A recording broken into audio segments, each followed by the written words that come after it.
정말 그렇게 될 줄로 믿습니다. 한번 따라합시다. 6월은 기도의 달입니다. 그렇지요. 우리 한국교회는 6월이 되면 다른 어느 때보다 나라를 위해서 기도했습니다. 자, 다음 주일은 무슨 주일이고 아시는 분? 다음 주일?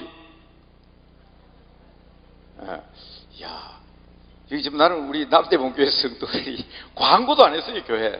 맞죠? 교회 광고 안 했어요. 이런 분들이 올 줄 몰랐어요. 감사합니다. 저기 중간에 앉아계신 우리 박종윤 장모님은 제가 장로의 신학대학교 근무할 때 개척교회 할 때 강남 금식기도원에 와가지고 그랬대요. 우리 담임 목사님 여기서 설교 좀 할 수 없느냐고 그랬더니 아직까지 레벨로가 학교 교수라서 좀 힘들다 그랬다는데 제가 딱 계산해보니까 딱 그러고 나서 20년 만이죠? 네, 제가 20년 만에 여기 온 것 같아요. 네, 왜냐하면 제가 교수 그만둔 지가 벌써 오래됐으니까. 그런데 여러분 정말 중요합니다. 다음 주일은 무슨 주일?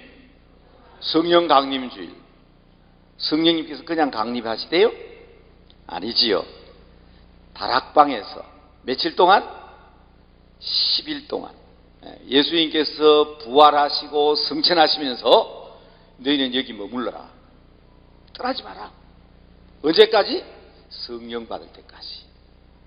그래서 그들이 다락방에서 간절히 기도했어요. 예수님께서 떡을 나누어 주시고 잔을 나누어 주시고 성찰식을 행했던 그 다락방, 마가의 다락방, 120문도가 간절히 기도했더니 하늘로부터 불의 혀같이 갈라진 것이 각 사람 위에 임하면서 각기 다른 방언으로 말하기 시작했습니다.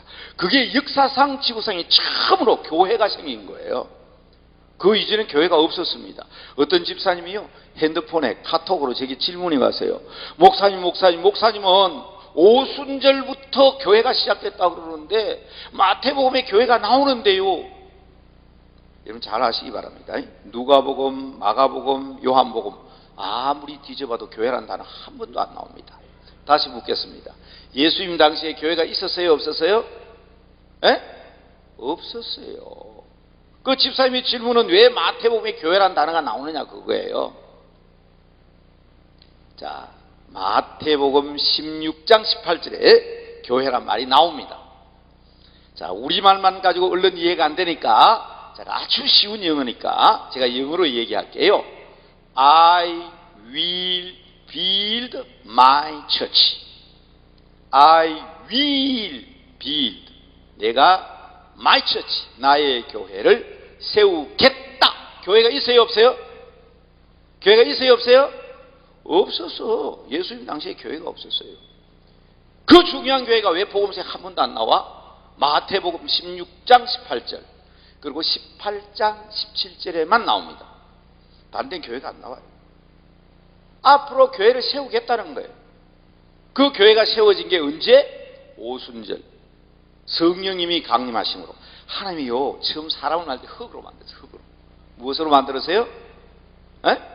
흙으로. 그냥 버려두면 사람입니까? 사람 아닙니까? 사람 아니야. 그건 찰흙 공작이지. 흙으로만 만들고 버려두면 찰흙 공작이고 사람 아니잖아. 근데 하나님이 그 코에 생기를 후 하고 불어넣었더니 비로소 생명, 사람이 된 거예요. 사람들이 모여있다고 교회가 아닙니다. 모여있는 사람들 위에 누가 임하시면? 성령이 임하시면, 그래서 교회가 최초로 생기게 된 거예요. 그러니까 지금 이 시기는요, 6월달이 기도의 달이라 나라와 민족을 위해서 뜨겁게 기도해야 되는 달인 동시에 다음 주일이 성령 강림 주일이잖아. 그래서 저희 교회는 지금 다락방 기도 뜨겁습니다. 네. 자꾸 그냥 다락방 하니까 조금 이상하게 생각하는 사람이 있는데 성경에 나와 있는 다락방 말입니다. 베드로가 다비다 혹은 도르가라 하는 과부가, 성경에는 과부라고 되어 있지만 오늘날 우리말로 하면 그게 뭐가 될까요? 권사님이 자비를 베풀고 사랑을 베풀던 권사님이 죽었어.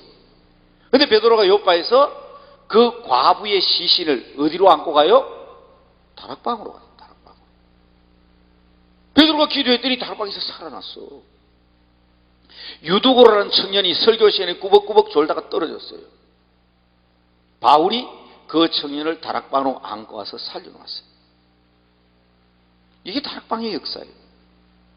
여러분, 우리의 심령 속에 뜨거운 다락방을 가지고 하나님 앞에 기도할 수 있는 여러분 되시길 바랍니다. 맞아요. 사람들에게는 사랑방이 필요해요. 여러분, 대단히 죄송합니다. 저는요, 예수 안 믿는 가정에서 자랐어요. 제가 남대문교회 담임 목사로 있으니까 나이 많은 어떤 목사님이 저에게 찾아왔어. 목사님 아버지 존함이 어떻게 됩니까? 그렇게 물어요. 그래서 제가 대답하기를, 아니 목사님, 저희 아버지 이름을 왜 묻습니까? 따져봤대. 자, 서울의 큰 교회 목사님들 따져봤대. 역사가 오래된 교회 목사님들. 그분은 할아버지가 인천제일교회 목사님이고 아버지가 여호와는 나의 목자식 작고한 분이고, 그분은 부산 진교회 이기호 목사님 아들이고, 옛날 이철식 목사 아버지입니다. 그분은 대구 제일교회 이상건 목사님 아들이고, 그러면 대한민국에서 135년의 역사, 제중원에서 시작된 최고의 남대문교회 목사님 손윤탁 목사의 아버지는 손씨를 따져봤대. 손양아 목사님 아들도 아니고, 손누구 아들 아니고, 아무리 생각해도 저희 아버지 이름을 모르겠더래. 그래서 저희 아버지 이름을 묻는 거예요. 그래서 내가 웃으면서, 우리 아버지 예수 안 믿었어요. 그분이, 아니, 그런 사람이 남대문교회 어떻게 담임 목사로 왔느냐고. 그래서 웃으면서 제가 한마디 한 게 있어요. 저는 워낙 시골 사람이 돼가지고요, 저 별명이 아까 우리 목사님 소개하면서 탁 하고 얘기했죠. 참 영적인 힘이 신비해요. 그죠? 목사님한테 그런 말씀 안 들었는데, 어디 제 같은 사람이 감히 목사님 신문에 나라를 위해서 글을 올리고, 옛날에 공부할 때 목사님의 그 기도한 내용들 우리 다 배우면서 자랐잖아요. 그런데 저를 만난 적이 없는데 탁 하고 올리시기에, 영적인 힘이라는 생각이 들어요. 제 친구들이요, 저를 보고 촌놈 이 소리 못하니까 촌탁이라 했거든. 제 별명이 뭐라고요? 촌탁이야, 촌탁. 우리 고향은요, 매산자 안내자예요. 매산자 안내자. 그래서 제가 어릴 때 어른들이 어디 갔다 오십니까? 하고 물어보는데, 나 산밖에 갔다 온다. 그런 데서 살았어요. 그러니까 저는 중학교 졸업할 때까지 교회 다니라 소리 들어본 적도 없고, 예수 믿으라 소리 들어본 적도 없고, 성경책 만져본 적도 없고, 교회 근처도 가본 적이 없는 사람이에요. 정말 저는 그런 사람이에요. 그런데 그런 사람이 남대문교회 목사라 그냥 안 믿어지잖아요. 그래서 제가 이렇게 얘기했어요. 제가요, 학교 갔다 오면 동네 어른들이 물어요. 안녕하세요 하고 인사하면, 그래, 네 집 아들이고. 옛날 어른들은 알면서도 자꾸 물어요. 그렇죠? 옛날에 그랬죠? 저 뒤에 잘 들려요? 앞에 분은 고개를 끄덕끄덕하는데 뒤에 고개 끄덕하는 게 제가 안 보여서. 옛날 어른들은 그랬다고. 네 집 아들이고 그랬어요. 그때 제가 한 말이 있어요. 저희 아버지요, 기자 도자입니다. 그랬어요. 그럼 그 어른이 뭐라고 얘기한 줄 아세요? 네가 기도의 아들이구나. 여러분, 저희 아버님 성함이 손기도입니다. 그래서 제가 하는 말이, 봐라, 예수를 안 믿어도 기도의 아들이니까 목사 되잖아. 그래요, 안 그래요? 여러분, 저는 벌써 액센트 들으니까 표가 나죠? 1976년에 여고 선생, 혹시 이 중에 1976년에 여고생 계시면 아마 60대 초, 그렇죠? 아마 50대 말 됐을 거예요. 가는 나 이 얘기하면 깜짝 놀랍니다. 제가 지금 한 50대도 안 돼 보이잖아요. 웃도 안 하는 거죠. 뭐 이상하다. 나는 지금 한 40대 정도밖에 안 돼 보인다고 생각하는데, 여러분, 저는 이 액센트가 굉장히 셉니다. 경상도 액센트가. 그렇죠? 근데 제 말은 알아들을 수 있죠? 알아들어요? 이거 자꾸 확인해야 되겠더라고. 그래서 여러분, 우리 교인들이 있지만 저는 남대문교회 설교할 때 엄청 천천히 합니다. 안 그러면요, 말이 빨라가지고 무서운지 잘 못 알아들어요. 지금도 혹시 못 알아들으신 분 있으면 저 뒤에서 목사님 좀 천천히 하라고 얘기하세요. 근데 저 경상도에 가면 산속마다 절간이 많아. 저는 그런 데 가면 큰일 납니다. 버드나무에 이렇게 써붙여놨어. 백숙집에서 촌탁 적석에서 잡아드립니다. 저는 그런 데 가면 잡혀 먹어요. 그러니까 하나님께서 기도의 아들인 저를 부르셔서 목사로 삼아주신 것 같아요.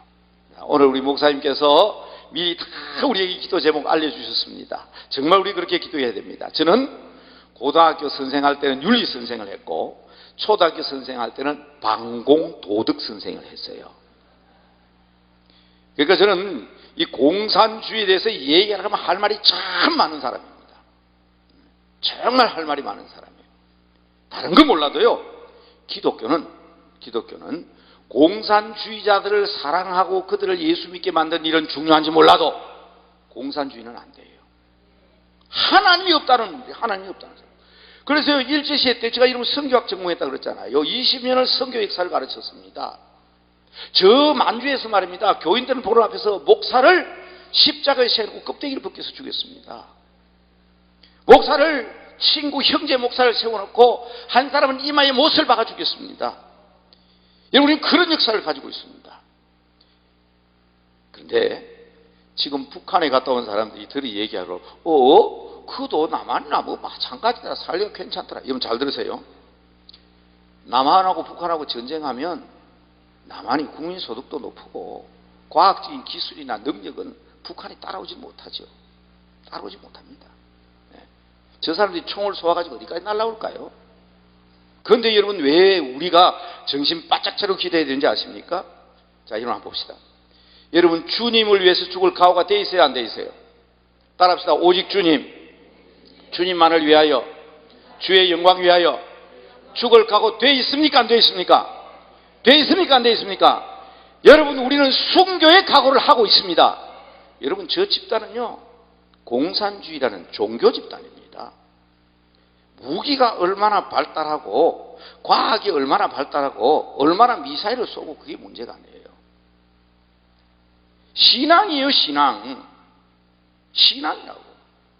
그때 마치 우리가 예수님을 위해서, 주님을 위해서 죽겠다는 것처럼 어렸을 때 세뇌가 돼가지고 저 사람들은 그저 김일성, 김정일이, 김정은 하면 신앙의 대상이 돼 있다고.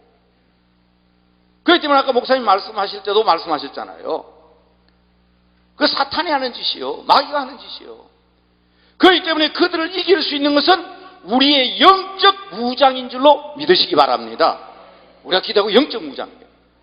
자, 오늘 제가 자꾸 이렇게 얘기하면, 기도하자는 얘기 하려고 이렇게 얘기하면 얘기가 길어지니까 오늘 성경 본문 말씀, 또 목사님 기도하실 때 강사를 통하여 말씀을 들을 수 있는 길을 달라고 기도하셨는데, 오늘의 말씀 제목은요, 한번 따라합시다. 부르심의 목적.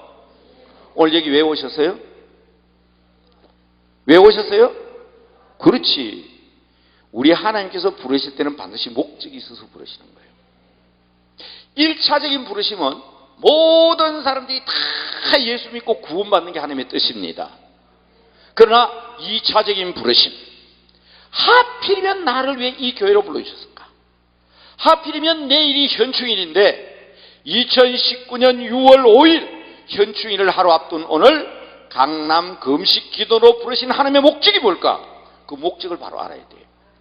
저는 학교에서, 대학에서 20년, 초등학교, 중고등학교에서 14년을 가르치면서 선생님들이 수업하는 광경을 많이 봤습니다. 여러분, 학습에도 목적이 있어요. 네. 오늘은 두 자릿수의 받아 올림이 있는 드셈을 할 수 있다. 예를 들어 이런 거잖아요. 37 더하기 58, 두 자리대 받아 올림이 있잖아요. 이거 드셈 할 수도 있고 수업 목표예요. 그런데 막 콩을 갖다 놓고 팥을 갖다 놓고 바둑을 갖다 놓고 바둑알 갖다 놓고 말입니다. 선생님이 수업을 하는 거예요. 봐라, 여기 37개 있지, 여기 58개 있지, 갖다 보태봐.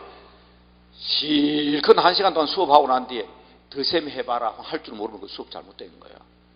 그렇죠? 그게 학습 목표예요. 여러분, 교회도 마찬가지입니다. 여러분, 성경 읽을 때에 정신 바짝 차리셔야 돼요. 네.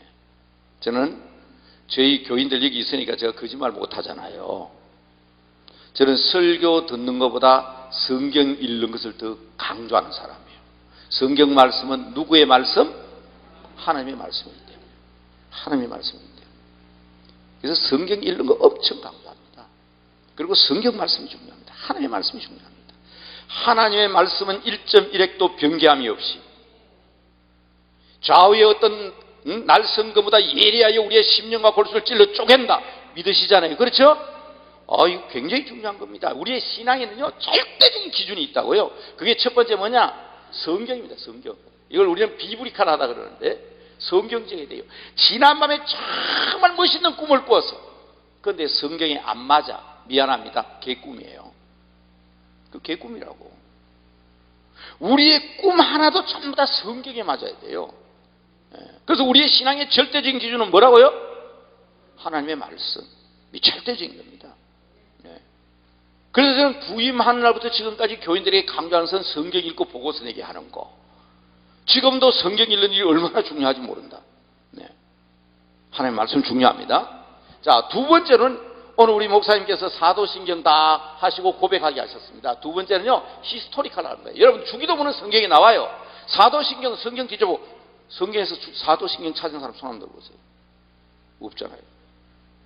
성경을 근거로 해서 역사적으로 우리의 신앙 고백은 이래야 합니다. 그래서 여러분, 2000년의 기독교 역사가 중요한 거예요. 135년의 한국교회 역사가 중요한 겁니다. 저희 남대문 교회는 재중원이라는 이름으로 시작했습니다. 교회가 아니었어요. 감리교 장로교 연합으로 유니언처치였어요. 그러다가 2년 후인 1887년에 최초의 장로교인 세문안교회가 세워집니다. 이제 교회라는 이름이 붙었어요. 그 장로 두 사람이 세워가지고요, 조직교회를 시작했어요. 세계에서 말입니다. 최초의 교회가 세워지면서 장로 두 사람 세워가 시작된 교회가 없어요. 한국교회는 대단한 교회입니다. 감리교회가 정동 제일감리교회가 세워졌어요. 우리 교회는 교회 이름도 없지요. 그래서 한국교회 역사에는 정동감리교회와 세문안교회가 최초의 교회로 나옵니다. 그러나 저희 교회는 그보다 2년 전인 1885년 6월 21일, 이 알아놔야 돼. 6월달이잖아. 대한민국에서 최초의 주일 예배를 드린 날 1885년 6월 21일입니다. 그날 처음 주일 예배를 드리고 지금까지 134년 동안 계속되고 있어요. 그 역사를 가지고 있는 교회가 저희 교회입니다.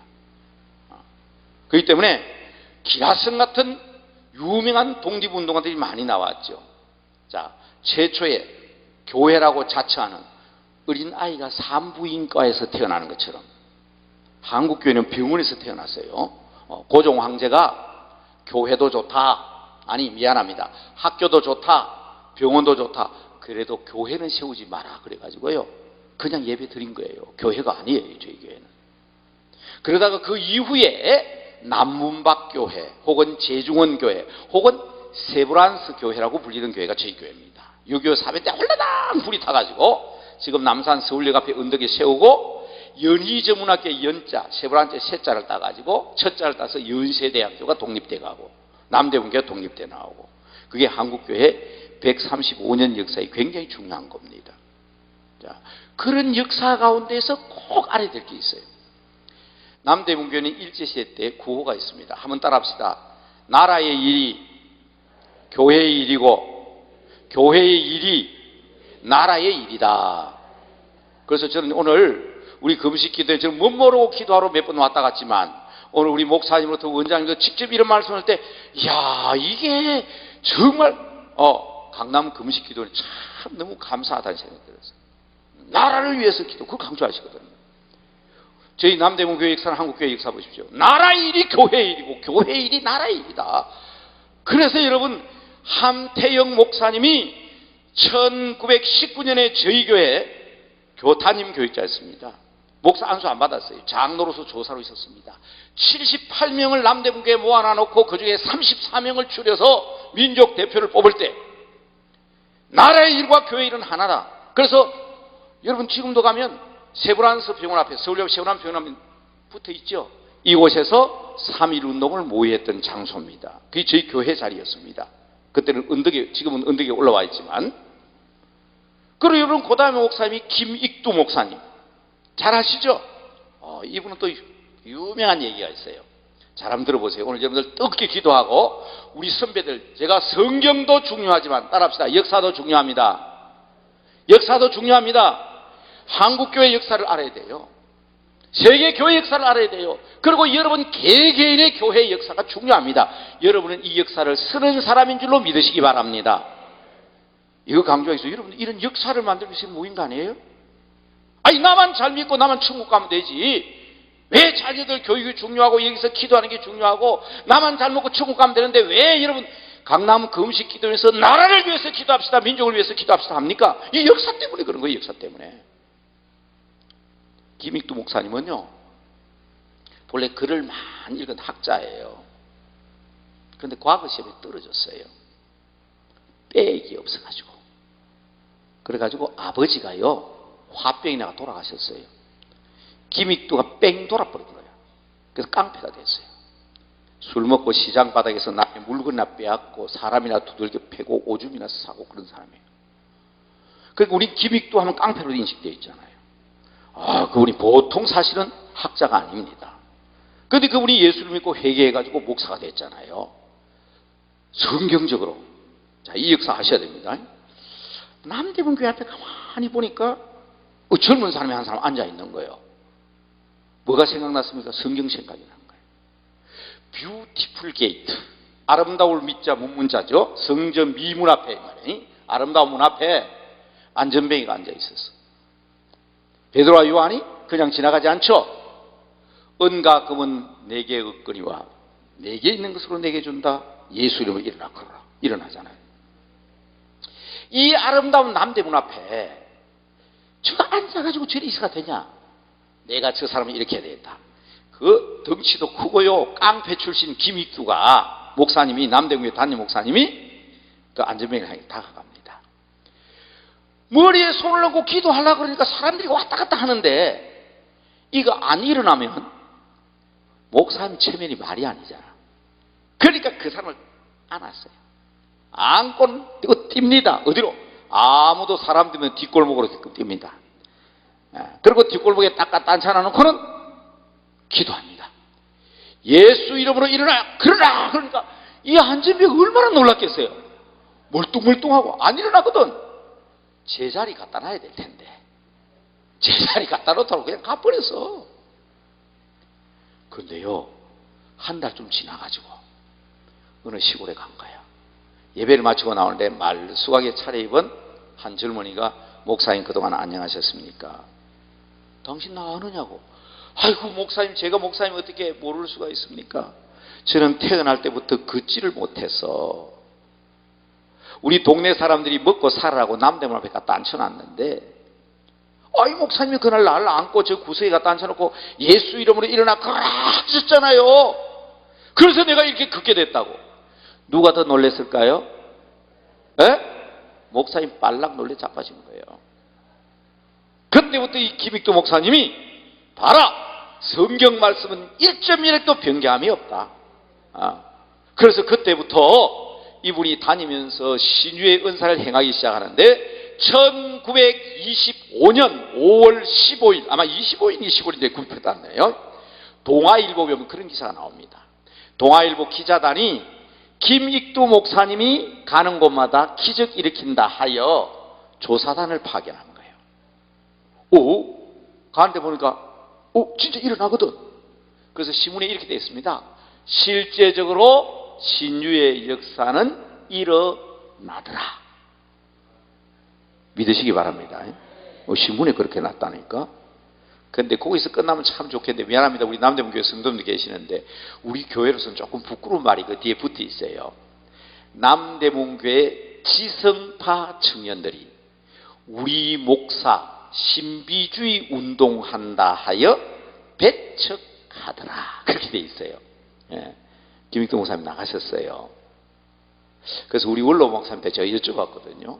옛날 신문 기사를 확인해 보니까 이런 게 있는데 그랬더니 우리 목사님 말씀이 김익두 목사님이 가는 곳마다 막 은사가 나타나니까 너무너무 기쁘셔가지고 설교를 하는데 지난주일 설교했는지 갑주일 설교했는지 그것도 좀 분별이 안 될 정도로 신이 났대요. 이게 교인들이 조금 불평이 있었다고. 그래서 또 그렇게 했다 하는 생각이 드는데 제가 조금 더 깊이 연구해 봤어요. 제가 연구한 그건 아니야. 왜냐하면 남대문 교회는 교인들이 전부 다 세브란스에 있는 의사들이에요. 한번 생각해 보세요. 의사들은 사람을 의술로 치료하는 사람입니다. 그죠? 근데 목사님은 돌아다니면서 뭐요? 기도로 병을 낫게 하니까 그게 안 맞죠. 인스피레이션이, 영감이 안 맞지요. 그래서 아마 나가신 것 같아요. 근데 여러분, 제가 아주 중요한 얘기 하려는 거예요. 우리의 신앙의 기준은 첫째는 성경이다, 두 번째는 역사가 중요하다. 지금 그 얘기 하려는 거예요. 그때 김익두 목사님 한 유명한 이야기가 있습니다. 자, 오늘 우리가 이것 믿고 기도해야 됩니다. 이거 믿고 기도해야 됩니다. 사도행전은 영어로 액트라 그러는데 크게 세 부분으로 나눠집니다. 자, 오늘 이거 확실히 하고 가세요. 사도행전, 여러분 다음 주일이 성령 강림 주일이요. 이제부터 우리 교회가 사도행전의 역사가 나타나야 되는 거예요. 사도행전 1장부터 12장까지를 뭐라 그러냐? 피터스 액제라고 합니다. 이 우리말로 하면 베드로 행전입니다. 베드로 행전. 피터스 액제, 베드로 행전이에요. 13장부터 28장을 폴스 액체라고 합니다. 바울 행전이에요. 바울 행전. 그런데 중요한 것은 세 번째 부분, 사도행전 29장입니다. 한번 찾아보실래요? 사도행전 29장? 아이고, 미안합니다. 뭘 쳐다보는 사람 쳐다보시는데 찾지 마세요. 사도행전 29장 있어요, 없어요? 여러분 가지고 있는 성경에는 없습니다. 이걸 뭐라 그러냐? 영어로 our act, 우리들의 행전이라고 해요. 자, 사도행전은요, 성령 행전입니다. 성령의 역사가 사도행전 28장에 끝나면 되겠어요, 안 되겠어요? 에? 사도행전은 교회의 역사입니다. 사도행전 28장에서 끝나면 되겠어요, 안 되겠어요? 안 되지요. 지금도 교회의 역사는 계속되고 있습니다. 지금도 성령의 역사는 계속되고 있습니다. 그래서 이 시대를 우리는 뭐냐? Acts 29, 사도행전 29장의 시대라. 김익두 목사님이 이런 말 한 것 아닙니다. 근데 왜 목사님 그런 얘기 합니까? 김익두 목사님이 이건 현대 신학자들이 분류한 거고, 옛날에 하용조 목사님, 온누리교회 하용조 목사님 방에 들어가니까 적어놨더라고. Acts 29. 우리는 29장, 사도행전 29장을 지금 쓰고 있는 겁니다. 강남 금식기도원도, 그리고 십자가 교회도, 여러분이 속해 있는 교회도 사도행전 29장에 나오는 교회인 줄로 믿으시기 바랍니다. 그런데 그 속에 있는 여러분들도 사도행전 29장의 주인공이 되어야 되는 거예요. 그 김익두 목사 한 말이 바로 그거예요. 아까 얘기했죠? 베드로가 다락방에서 죽었던 다비다 살렸잖아. 바울이 유두고란 청년을 다락방에서 살렸잖아. 그렇다면 오늘 또 우리들도 맞습니다. 아름다운 사랑의 교제가 있는 사랑방 있어야 됩니다. 성경 공부하는 공부방 있어야 됩니다. 그러나 우리는 안에 있는 골방, 다락방이 있어야 돼요. 그 다락방의 역사가 아우엑 우리들 시대로 나타난다는 것인데, 김익두 목사님이 강조한 것은 바로 이겁니다. 베드로는 성전 미문 앞에서 안전병기를 일으켰고, 바울은 루스드라에서 안전병기를 일으켰다. 오늘 내가 남대문 앞에서 안전병기가 일어났던 것은 우연이 아니다. 여러분, 하나님의 말씀을 믿으시기 바랍니다. 이 말씀은 역사적으로 오늘 우리들이 일어나는 사실이라는 것을 믿으시기 바랍니다. 왜 불렀겠어요? 부르심의 목적 분명히 알아야 됩니다. 내 결론적으로 말씀을 드리겠습니다만은, 저는요, 고등학교 3학년 때 처음 예수를 믿었습니다. 저는 고등학교 3학년 때는요, 제가 고향이 저 산내라 그랬잖아요. 산내. 부산에서 저한테 밥 해주는 사람도 없고요. 제가 잠잘 집도 없고요. 옷 봐줄 사람도 없고 아무것도 없었습니다. 그래서 저는 교실에서 잤습니다. 서울역 앞에 노숙자들에게 설교할 때마다 제가 하는 말이 있습니다. 여러분보다는 내가 노숙자 선배라고. 고등학교 3학년 학생이 겨울에는 좀 나아요. 창문 다 교실 문 닫아 놔놓고 책상 붙이고 이불 뒤집어 쓰고 자면 견딜만 해요. 추워도. 여름이 문제야. 여름에는요, 창문을 다 열어놔도, 그때 선풍기 없었잖아요. 고등학교 교실에. 에어컨이 어디 있어요? 너무너무 더워요. 어떤 사람들 그래요. 보세요. 교실에서 잠자고 공부하는 학생이 밥 굽는 거요? 참, 뭐 옛날 얘기한다고 어떤 사람은 나는 도시락을 못 사가지고 점심시간이 되면 수도꼭지를 마셨니 뭐셨니, 그런 소리 저한테는 안 통합니다. 월요일부터 2, 3일 굶어봐요. 참으로 왜 마셔, 배 아프게. 월요일부터 토요일까지 굶어요. 왜 제가 예수 믿는지 아시겠어요? 교회 가니까 말이야, 이 긴 의자를 딱 돌려놓으니까 침대가 얼마나 멋진지, 우리 교실 책상보다 더 멋져. 그리고 주일날 교회 가면 뭐 줘요? 밥 주잖아. 그래서 일주일에 한 번 밥 먹고 다녔다고. 저는 그래서 예수 믿은 겁니다. 좀 더 구체적인 얘기는 이제 기도원에서는 안 할래요. 부끄러워서. 아마 얘기해버리라. 아멘. 자, 여학생 사귀려고 왔어요. 여학생 사귀려고. 근데 교회 가니까 내 마음에 드는 여학생이 없어. 우리 담임 목사님이 설교를 하시는데 3.1절 기념예배 설교를 하는데, 저는요 안 믿는 동네에서 자랐기 때문에 예수 믿는 사람은 제사도 안 지내는 순상놈들인 줄 알았고, 나라에 이 나라에서 없어야 될 존재인 줄 알았어요. 다른 건 다 몰라도 제가 중학교 3학년 때 아버지가 돌아가셨거든요. 그래서 제가 부산에서 홀로 고생한 거예요. 아버지가 안 계시니까 집에 물려받은 재산도 없고, 그래서 부산에서 공부한 거라고. 그러니까 우리 아버지한테 늘 듣는 게, 교회에 대해서 난 알지도 못하는데 예수제인들은 말이야 제사도 안 지내고, 그런 소리 늘 들었거든. 근데 여러분 잘 들으세요. 기독교는 제사 안 지내는 종교가 아닙니다. 한번 따라합시다. 기독교는 제사의 종교입니다. 이 명확히 하셔야 돼요. 기독교는 무슨 종교? 창세기부터 보세요. 아담과 하와도, 노아도, 가인과 아벨도 제사 문제 아닙니까? 아브라함도 제사 지냈어요. 이삭, 야곱 제사 지냈습니다. 전부 제사 얘기야. 요한계시록 전부 제사 얘기입니다. 이건 선교에 얼마나 방해되는 말인지 모릅니다. 뭐 기독교는 제사도 안 지내요? 다시 한번 따라합시다. 기독교는 제사의 종교입니다. 전부 제사 얘기야. 예수 믿고 나는데 교회 나가 깜짝 놀랐어요. 네. 우리가 지금 하나님 앞에 제사 지내고 있는 거 아닙니까? 이 예배가 제사거든. 그런데 그게 제사의 대상이 다르다는 거 하고, 예수 믿는 사람은 제사도 안 지내는, 그 말하고 엄청난 차이가 있는 거라고. 여러분 그런데 속아 넘어가면 안 돼요.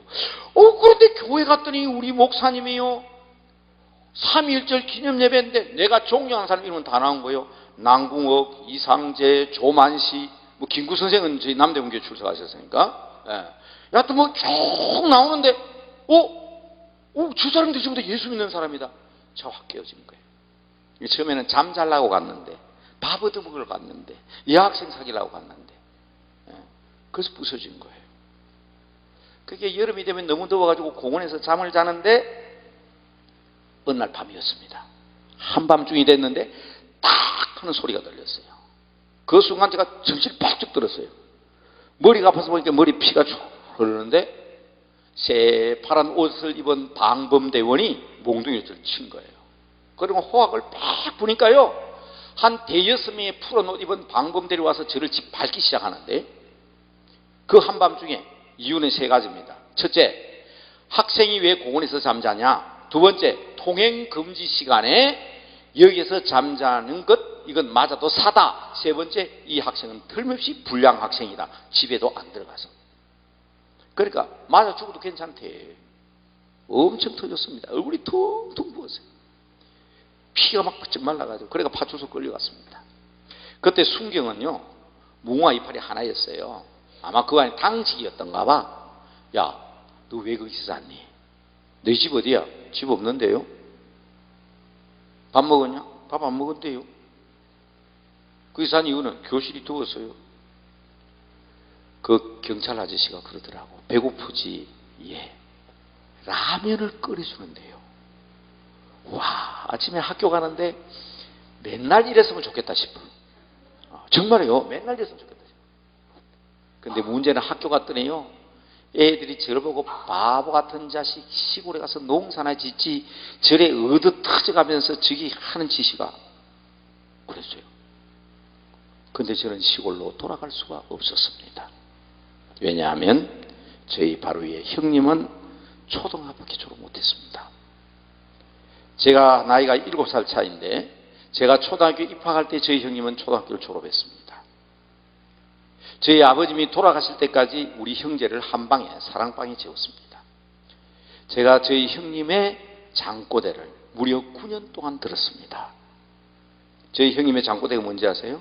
하나 둘 셋 넷 뒤로 돌아 자양 앞으로 가. 왜요? 중학교 가고 싶었어. 학교 갔다 나무지기를 짊어지고 이렇게 내려오다가 중학생 교복이 지나가면요 하염없이 쳐다보고 있습니다. 짐을 좀 내려놓으면 어떡해? 짐도 내려놓지 않고. 여러분 겪은 사람은 아실 거예요. 저는요 9년 동안 저희 형님의 눈물을 보았습니다. 논을 받고 쟁기로 가다가도 중학생 교복이 지나고 하염없이 쳐다보고 있습니다. 여러분 그런데 저는 고등학생이잖아. 중학교 졸업했잖아요. 지금 부산에서 고등학교 다니잖아요. 밥 굶으면 어떻고 어두 터지면 어때? 만약에 여러분 한번 생각해 보십시오. 그때 제가 불평하고 원망했으면 오늘 제가 이 자리에 있겠습니까? 따라합시다. 감사하는 성도가 됩시다.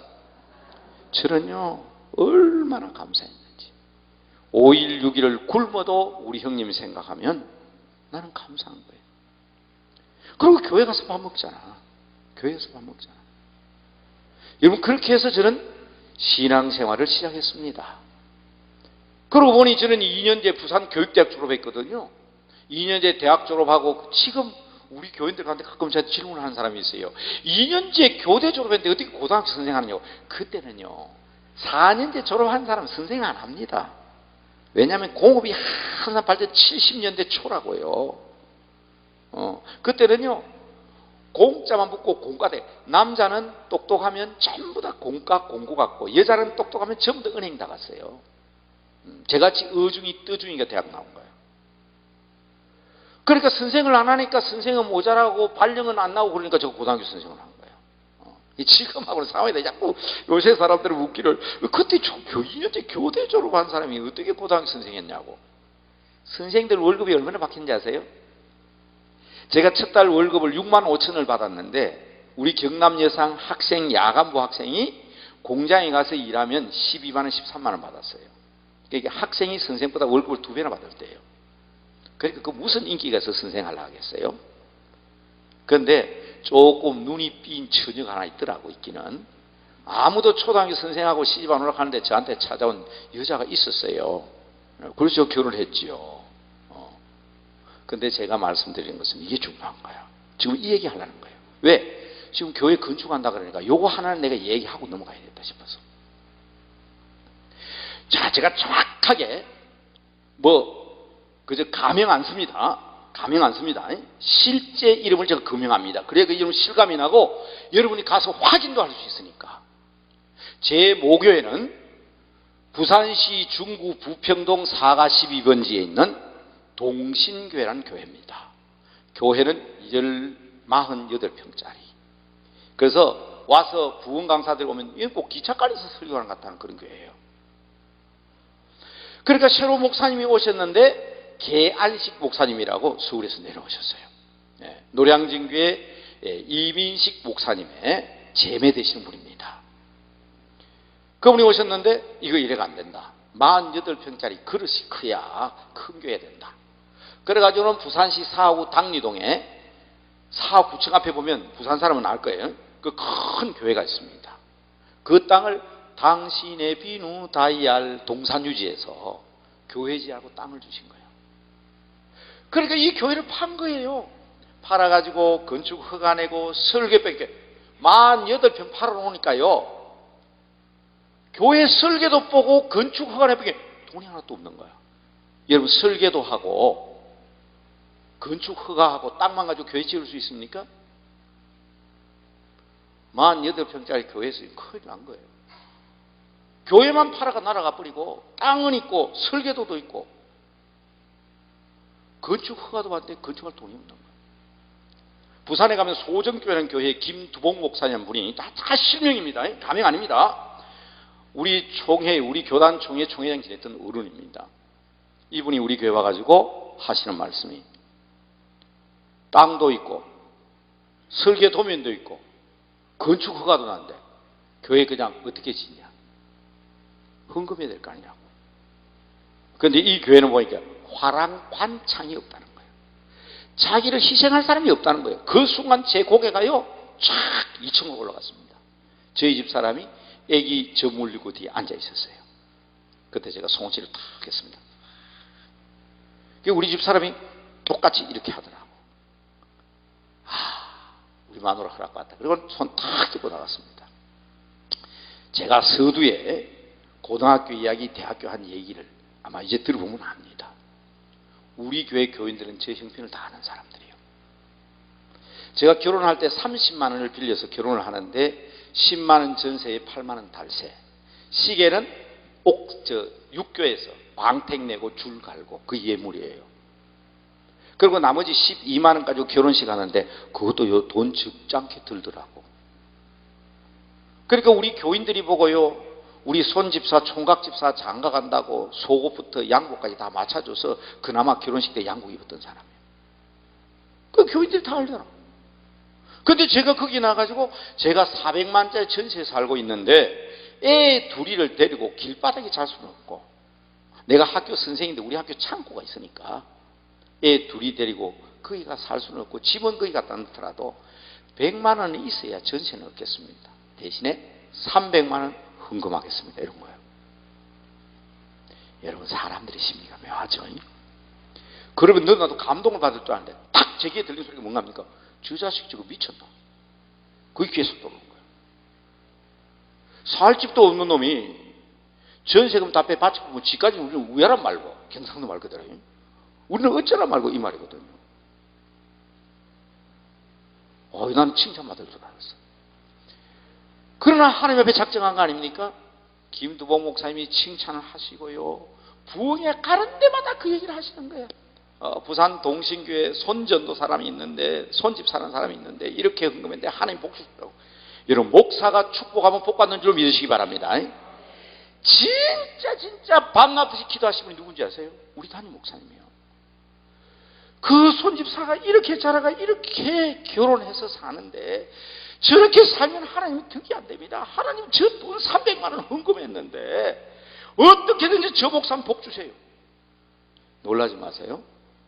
그 교회 입당 예배 되는 날 제가 아파트를 샀어요. 물론 17장짜리 작은 아파트지만 이것도 혹시 부산에서 온 사람 확인해 보시라고 하는 말이에요. 부산 문현동에 가면 대진 아파트라는 아파트가 있는데 그 맨 앞동 107호예요. 7평이에요. 아주 작은 아파트입니다. 와, 얼마나 저도 감동을 했는지. 누가 기뻐해? 목사님이 좋아가지고 춤을 추시고요, 장로님들이 기뻐가 어쩔 줄 모르길래 여보 빨리 가계부 가보라고. 그러니까 우리 집사람은 그래요. 맨날 마이너스 가계부가 들어가면 안 하냐고. 이거 우리 장로님 들어가야 된다고.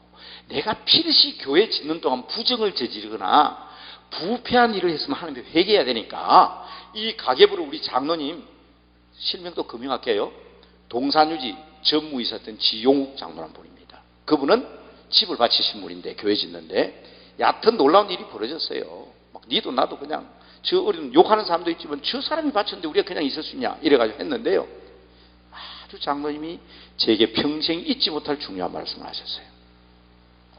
하나님께서 주시는 복은 하나님과 손집사만 아는 비밀이다. 내가 이 장부를 아무리 뒤져도 하나님의 하신 일에 대해서는 인간적으로 밝힐 수가 없다. 손집사의 헌신이 하나님께서 아까 목사님 말씀하셨죠. 그게 몇 배인지 아십니까? 10배?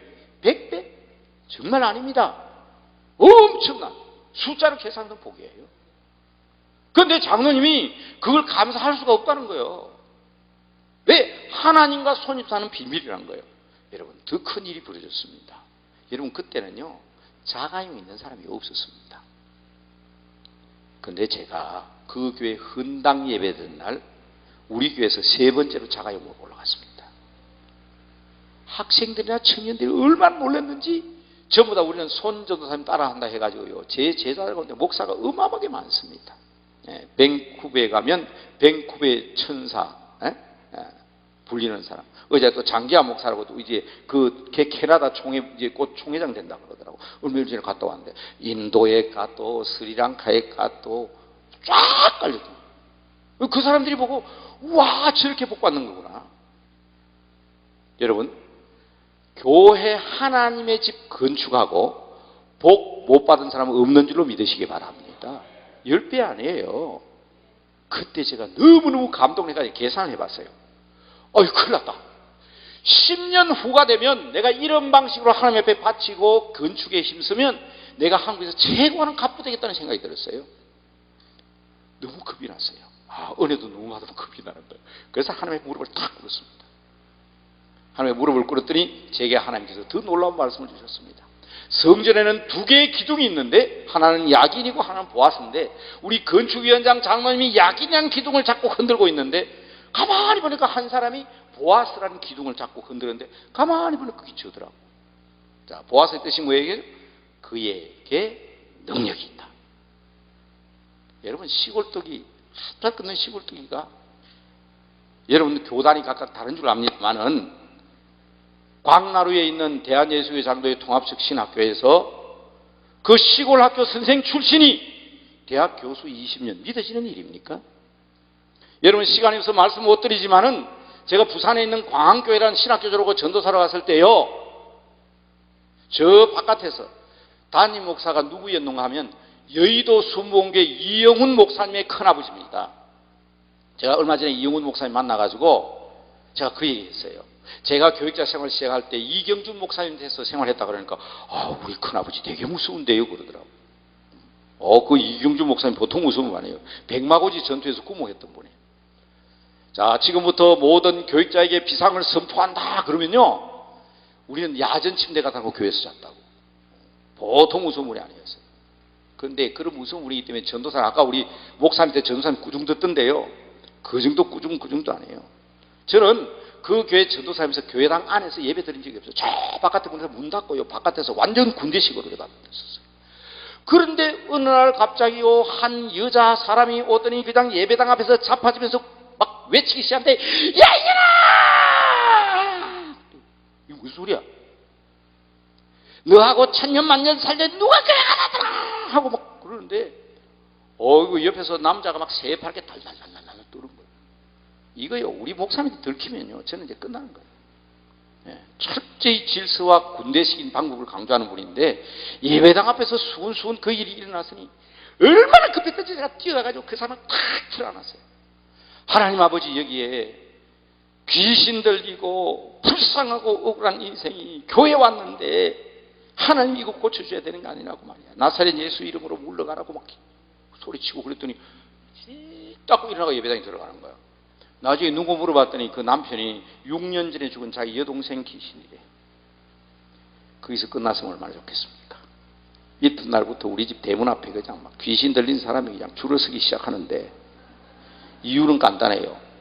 여러분 교회 다니면 그런 사람 좀 풍 좀 치지 마세요. 좀 공갈 좀 안 쳤으면 좋겠어. 동명목재 강석진 씨의 양아들 양며느리가 교회 왔는데 공중에 푹 뜨면서 공중에 안 떴습니다. 땅바닥에 그냥 넘어졌어요. 그런데 우리 권사님 표현이 막 공중에 푹 뜨는데 손유탁전 어디 사탄아 물러가라 하니까 싹 깔아앉았다는 거야. 그런 적 없었어요. 그건 엑소시스트 영화에 나오는 거예요. 나는 그냥 안고 기도했어요. 그러니까 그런 소문이 나니까 대문 앞에 귀신 들은 사람 데리고 시작하는데 여러분 그때 제가 생각한 거예요. 10,000,000건보다 더 소중한 하나님께서 내게 복을 주셨다. 응? 아버지 앞에 다 바치고 나니까 하나님께서 내게 제가 이래 되면 10년 후에 대부자 되겠다 해서 작정한 것이 하나님 저는 하나님 여기 우리 교인들 앉아 계시잖아요. 그리고 옛날에 제가 개척교회 담임 목사 했을 때 우리 장로님 와가 앉아 계시잖아요. 그러니까 여러분 제 생활을 압니다. 제가 하나님께 그때 서운했어요. 아버지 나는 주님 나라에 갈 때까지 부동산 한 평도 소유하지 않겠습니다. 그래서 저는 제 개인적으로 저희 남대문교회 담임 목사니까 제 이름으로 다 부동산이 등기되어 있는 거 제 개인 거 아니잖아요. 저는 한 평도 없습니다. 한 평도 없습니다. 하나님이 그렇게 서운하고 나니까 하나님께서 쭉쭉쭉 길을 인도하시는데 야 여러분 이거 놀라운 거 아닙니까? 이제 시간이 많이 갔기 때문에 결론을 빨리 맺어야 될 것 같아요. 그래서 제가 드리는 말씀은 하나님의 집을 짓는데 하나님 앞에 드렸더니 하나님께서 100배 정도가 아니에요. 1000배, 10,000배를 준다 하더라도 수억을 준다 하더라도 하나님의 능력을 돈 주고 살 수 있습니까? 따라합시다. 능력 있는 그리스도인. 그래서 제가 부흥회 갈 때, 이런 기도원 집회는 제가 처음이지만은, 그러나 교회에 목회자를 통해서 부흥회 갈 때 항상 제 설교 주제는 능력 있는 그리스도인입니다. 하나님 나라는 말이 있지 아니하고 능력에 있느니라. 고린도전서 4장 20절. 따라합시다. 하나님의 나라는 말이 있지 아니하고 능력에 있느니라. 여러분 이런 역사가 일어난다니까. 여러분 개인과 가정에도 이런 역사가 여러분 신앙의 고백이 되기를 바랍니다. 이 큰일 났네. 이게 시간이 이렇게 잘 갈 줄 몰랐어. 프랙티컬 해야 된다. 이게 뭐냐면 실제적이어야 돼요. 우리의 신앙은요 바람 잡는 관념적인 거 아니에요. 천주교가 타락한 이유, 중세시대에 타락해가 종교한 이유가 뭔지 아세요? 신학교에 앉아가 요 바늘 끝에 천사가 몇 마리 앉겠노? 바늘 끝에 천사 몇 마리 앉는가 우리 신앙하고 무슨 관계가 있어요? 그게 교회가 타락하는 거예요. 우리 신앙은요 요거로 하는 거 아닙니다. 관념으로 하는 거 아니에요. 뭐 해야 된다고? 프랙티컬 해야 된다. 실제적이어야 된다. 하나님의 말씀은 살았습니다. 운동력이 있습니다. 좌우의 날선 어떤 것보다 예리합니다. 말씀대로 이루어집니다. 오늘날 과학자들이 말하기를, 과학자가 진짜 과학자 아니야. 그 사람들은 과학 기통만 아는 사람들. 이 과학 시대에 성경을 믿을 수 있냐고. 미안합니다. 성경이, 과학자가 성경을 못 따라가는 거예요. 결국은 과학적으로 다 증명될 겁니다. 그래서 저는 믿을 수 없는, 우리가 생각할 때 비과학적인 것이라도 따라합시다. 하나님의 말씀이기 때문에 믿으면 능력 나타납니다. 믿으시기 바랍니다. 자, 오늘 기도하는 목적으로 왔기 때문에 기도를 해야 되는데, 오늘 본문 말씀에 예수님이 제자를 부르신 세 가지 목적이 있거든요. 첫째가 뭐냐면 따라합시다. 여러분 자기 성경 가지고 있어요? 동그라미 볼펜 가지고 동그라미. 오늘 오후 3시에 또 하기 때문에 그때 여러분 이 종말 신앙에 대해서 말씀드릴 텐데 정말 중요한 겁니다. 제가 다른 날 같으면 우리 교무부장님 전화 와가지고 2시간만 해가 안 된다고 좀 해야 된다 그러는데 오늘 수요일이고 제가 또 처음이고 또 솔직히 말해가지고 제가 어떤 사람인지 잘 모르잖아요. 그리고 대학교 교수하던 사람이 와가지고 부흥한다 하면 잘 안 믿어지잖아요. 그래서 저도 그랬습니다. 나 같은 사람 그저 처음에 한두 번 하는 거 보시고 은혜 받으면 우리 같이 또 은혜 받자고. 그래서 오늘 낮 시간 오늘 저녁에 오늘 3시 그리고 저 갑니다. 우리 교회 저녁 예배 드리러 가야 돼요. 또 저희 저녁에는 다락방기도 지금 막 불이 붙었어요. 아마 서울역에서 이렇게 쳐다보면 아마 남대문에 불이 붙은 게 안 보일까 싶은 생각이 들어요. 내가 보니까요. 아이고 이 기도가 좀 끝날 때가 돼가나 하는데 갈수록 점점 더 뜨거워져 그죠. 그래서 오늘도 가야죠. 저도 우리 교회 가서 대한민국의 어머니 교회가 불이 붙어야 59,999개의 한국교회가 불 붙을 거 아닙니까? 엄마가 튼튼해야 자식들이 튼튼하지. 그래서 여러분 저희 남대문 교회를 위해서도 기도해 주시기 바랍니다. 역사가 오래되고 주위에 동네가 없어요. 2km나 가야 동네가 있어. 그래서 저희 교회는요 서울 시내 구역보다도 일산, 분당, 천안에서 오신 분도 있습니다. 천안, 춘천, 인천 이런 데서 주로 오세요. 그게 좀 다 멀어요. 그러나 우리 한국교회는 어머니 교회이기 때문에 우리가 서야 한국교회에 선다. 아까 말했죠? 나라의 일이 어디의 일이라고? 교회의 일이다. 그래서 한국교회 6만 교회를 위해서 우리가 살아야 된다. 그래서 저는 오늘 저녁에 돌아가야 돼요. 그래서 혹시 부족한 거 있으면 오후에 얘기하겠지만 그래도 요거는 표시해놔야 돼. 자, 성경 펴세요. 성경대로 제목은 마가복음 3장 13절에 저 따라하라 소리 많이 하죠. 우리 교인들도 그런 소리예요. 우리 목사님은 초등학교 선생님 출신이 돼가지고 심심하면 따라하라 그러고 심심하면 출처라 한다고. 선생님 좋은 선생님은 중요한 건 자꾸 얘기하는 거예요. 자꾸 따라해도 돼요. 자, 마가복음 3장 13절의 제목은 이겁니다. 따라합시다. 원하는 자들을 부르시니. 어떤 사람을 불러주셨다고? 그러니까 오늘 강남 금식기도원에 누가 부르셔서? 하나님이 부르셨어요. 왜? 원하셔서 불러주신 거예요. 원하셔서 불러주신 거예요. 무엇 때문에? 자, 동그라미 1 합니다. 동그라미 1 하고 줄칩니다. 따라합시다. 함께 있게 하시고, 어떻게 하시고? 함께 있게 하시고. 이 중요한 거예요. 네. 하나님이 함께 하지 않으면 우리 아무것도 못해요. 그런데요, 잘 들으세요. 오늘 여러분 이 자리에서 기도할 텐데, 식사하기 전에 기도할 텐데, 저는 오늘 여기에서 선언합니다. 이 자리가 여러분들의 공동묘지가 되시길 바랍니다. 하나님은요, 자기가 시퍼렇게 살아있는 사람하고는 역사하지 않습니다. 자기 고집 피우고, 하나님이 능력 주시는데 자기 고집 빡빡 피우는데, 그렇잖아요? 그릇에도 물건이 가득 차 있는데 다른 걸 담을 수 없는 것처럼 성령님께서 내 안에 오셔서 나를 변화시키고자 하는데 내 안에 고집이 꽉 차 있어. 이거 죽여야 돼.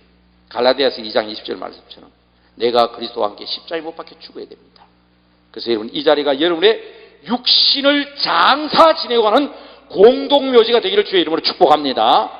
여러분이 이 자리에서 죽어야 성령께서 역사하신다고, 하나님께서 역사하신다고. 우리가 부름받은 목자는 진짜 하나님이 우리 함께 하시라고 불러주셨는데, 하나님이 함께 하시고 오셨다 하면서 하나님이 함께 하실 자리를 안 만들어 놓고 말이에요. 어떤 사람은 그래요. 저한테 와가 목사님 나는 성령 안 받았는데 목사님은 성령 받았다고 그러시니. 자, 물어봅시다. 여러분 성령 받으셨어요? 안 받으셨어요? 받았으면 아멘. 증거 내놓으세요. 증거가 뭐예요? 성령 받은 증거가 뭐예요? 요거 하나 분명히 하고 가야 됩니다. 분명히 하고 가야 됩니다. 하나님이 함께 하십니다. 그리고 성령이 여러분 안에 계십니다. 다만 성령님이 하나님이 여러분과 함께 하지 않는 사람이 혹 이 자리에 앉아 있다면 어떤 사람이냐? 하나님을 아버지라고 부르지 않는 사람은 성령 안 받은 사람이에요. 길에 가다가 이야 멋있다, 정말 멋있다. 이야 저분 가가지고 아버지 그래 보세요. 이놈 미쳤나 이러잖아요. 그렇죠? 아무나 보고 아버지라고 하지 않습니다. 우주 천지 만물을 만드신 하나님이지만 그분을 아버지라고 부르는 사람은 성령 받은 사람입니다. 그러니까 여러분 이 확신이 있어야 돼. 이 확신이 없으니까 신앙이 비실비실하는 거야.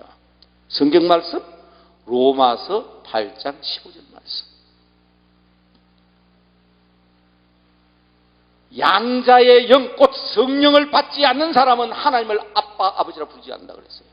그런데 여러분은 하나님을 누구라고 불러요? 아빠, 아버지라고 부르잖아.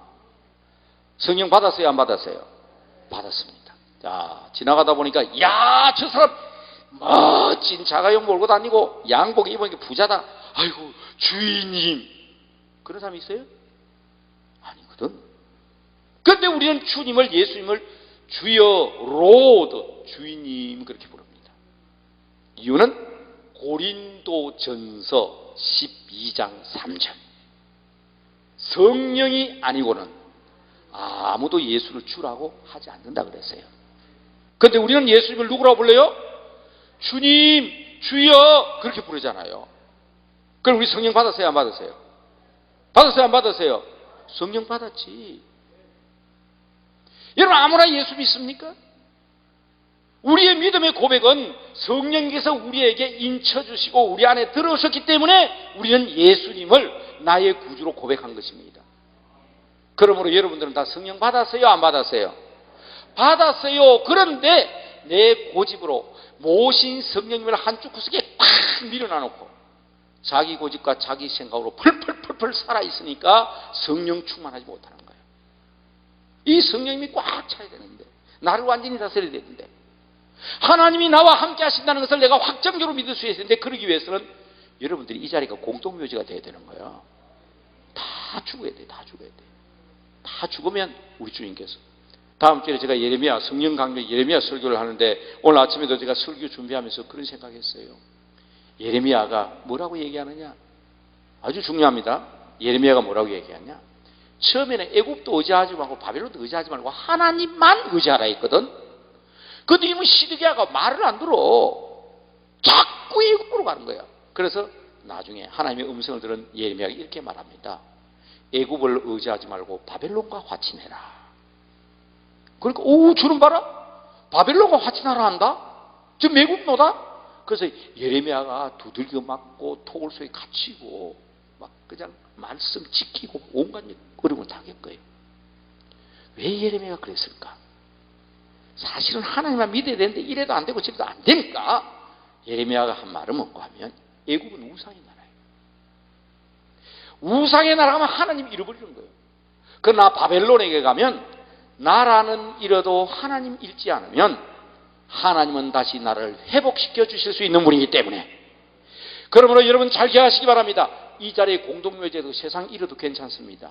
주님만 꽉 잡으면, 예수님 때문에 친구 이러면 예수님이 친구 되어주시고, 내가 예수님 때문에 물질 이러면 예수님이 물질 주시는데, 예수님을 잃어버리면 물질도 세상도 아무것도 대체할 수 없습니다. 그래서 저는 가끔 그런 얘기합니다. 우리 교회 장로님도 기도하시다 그러시거든요.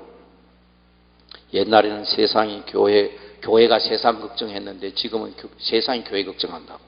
세상이 교회를 뭐하러? 아니 세상이 교회를 뭐하러? 성경 똑바로 읽어봐야 돼요. 고린도전서 2장에 보면 뭐라고 되어 있냐? 육에 속한 사람은 성령에 대해서 알지도 못한다고 그랬어요. 그 양반들이 교회에 대해서 뭐 안다고 교회 이래지라고 그래? 그게 여러분들 세상 말도 들어야 되지요. 거기에 세미한 음성 가운데 하나님의 음성이 있을 수 있으니까. 그러나 여러분 큰일 납니다. 세상 따라가다가 하나님 잃어버리면 아무것도 못 찾습니다. 그러나 혹 우리가 하나님 말씀 따라가다가 세상 잃어버려도 하나님은 세상을 회복시켜 주실 수 있는 분인 줄로 믿으시기 바랍니다. 그래서 첫 번째 함께 있게 하시고 하시는 하나님의 말씀에 우리는 전적으로 하나님 믿습니다. 내 모든 것 다 없어도 주님만이 나를 지배하게 하실 때 그 주님과 함께 가면 모든 것이 다 능한 줄로 믿으시기 바랍니다. 자, 이제 동그라미 2 줄쳐야 돼요. 따라합시다. 보내사 전도도 하며. 찾았어요? 마가복음 3장 몇 절? 14절. 따라합시다. 다시 한번 동그라미 2에 다시 합시다. 보내사 전도도 하며. 요거 길게 얘기하지 않습니다. 시간 없으니까. 우리를 불렀으니까 우리를 보내시는 거예요. 그게 우리 주님 부르신 목적이에요. 여러분 여기 부름받아 왔잖아요. 여기 사실래요? 아까 우리 원장 목사님 말씀하셨잖아요. 교회로 돌아가야 될 줄 되면. 왜 교회로 돌려보내냐? 보내사 전도도 하며. 보낸다는 말은 미토스란 말인데 그게 미시온이란 말이에요. 선교란 말이에요. 미시오. 왜 보내냐? 왜 미국으로 보내고 왜 영국으로 보내고? 여러분 이민 가는 게 아니고 선교사로 말입니다. 왜 인도로 가고 아프리카로 가고 러시아로 선교사로 가느냐? 전도하러 가는 거예요. 전도하러. 그러니까 우리는 보냄받은 사람은, 부름받은 사람은 보냄을 받아야 돼요. 여러분 집으로 보냄받고, 여러분 직장으로. 제가 지금 한국 교회 약 7,000여 개의 직장인 선교회가 있습니다. 그 직장인 선교회 연합회가 있는데 거기에 목사님들, 지도하는 목사님들이 있어요. 제가 지금 거기에 초대로 제가 대표회장을 맡았는데, 제가 그 직장인 지도하는 목사님들 앞에서 제가 강조한 게 있어요. 우리의 땅끝이 직장이다. 직장이다. 직장이 돈 벌고 먹어 사러 가는 게 아니다. 기도하고 거기에서 바로 우리 하나님의 복음을 실현하고 거기에서 하나님의 보낸 목적을 알아야 된다. 그래서 우리에게 직장 선거가 있는 거라고 그랬어요. 자, 끝내면서 마지막 세 번째, 이건 다음 남은 나중에 얘기해요. 굉장히 중요한 얘기입니다. 아까 이 귀신에 대한 얘기 말씀드렸는데, 여러분 우리는 승리해야 됩니다. 그런데 이미 예수님께서 우리에게 주셨어요. 동그라미 3. 따라합시다. 귀신을 내쫓는 권능도 주셨음이라. 따라합시다. 예수님 권세, 내 권세. 그런 찬송이 있죠? 아까 목사님이 찬송도 부를 거라고 그러셨는데 시간이 없어서 찬송 못 부르겠어. 그러나 이거는 부를 수 있어. 예수님 권세. 시작. 예수님 권세, 예수님 권세, 예수님 권세, 내 권세, 예수님 권세, 예수님 권세, 예수님 권세, 내 권세. 네, 거기까지 합시다. 계속했으면 좋겠죠? 예, 시간은 잘 지켜야 됩니다. 제가 여러분 설교하는 딱 한 60분 된 것 같아요. 근데 3번 예수님 권세가 누구 권세라고요? 여러분 힘으로 못 이겨. 사탄이 얼마나 독한 놈인데, 얼마나 눈치가 빠른데. 그거요 타락한 천사라고. 하나님의 심부름꾼을요 루시퍼라는 천사장이 타락하니까 그 쫄개들 천사들이 같이 타락한 거예요. 그래서 성경에는 사탄이라는 전부 단수로 나옵니다. 한 놈 사탄은 악마, 그 루시퍼예요. 근데 귀신들은 전부 복수로 나옵니다. 성경에 보면 그 천사들이에요. 그 놈들이 눈치도 얼마나 빠른데 보통 눈치 아닙니다. 그 나중에 얘기할게요. 근데 그것들이요, 예수님의 권세, 부름받은 사람이 부르심 받음의 목적대로 원하셔서 부른 우리들에게 귀신을 내쫓는 권세도 주셨기 때문에 아무리 연약한 성도라도 주님 이름 의지하고 있으면 여러분을 만지지도 못하리라 믿으시기 바랍니다. 접근하지도 못하리라. 능력 있는 그리스도는 이 능력 받아서 하산하시기 바랍니다. 오후 시간에 말씀드릴게요. 우리는 이 마지막 종말의 때 이 능력 받아야 합니다. 예수님의 권세가 내 권세입니다. 그래서 우리는 모든 귀신을 내쫓는 권세를 가졌다. 부르심의 목적 세 가지. 복습, 첫째는 함께 있게 하시고, 두 번째 보내사 전도도 하며, 세 번째 귀신을 내쫓는 권세를 줬다. 성경에 표시해 놓죠? 표시해 놓으셨죠? 기도 다니는 사람은요, 목사가 설교를 하나도 안 해도 다 알아듣더라고. 다 알아듣더라고. 강단에서 주일날 막 설교를 아무리 해도 잘 못 알아듣는데, 이번에 우리 교회도요, 다락방 기도한테 설교를 제가 몇 마디 티티 해도 다 알아듣더라고. 가르쳐 주신 분은 누구예요? 성령님이에요. 그러니까 여러분 안에 계시는 성령님으로 충만하시기 바랍니다. 자, 이제 두 손 높이 드시고 주여 주여 세 번 부르짖고 기도를 하시는데,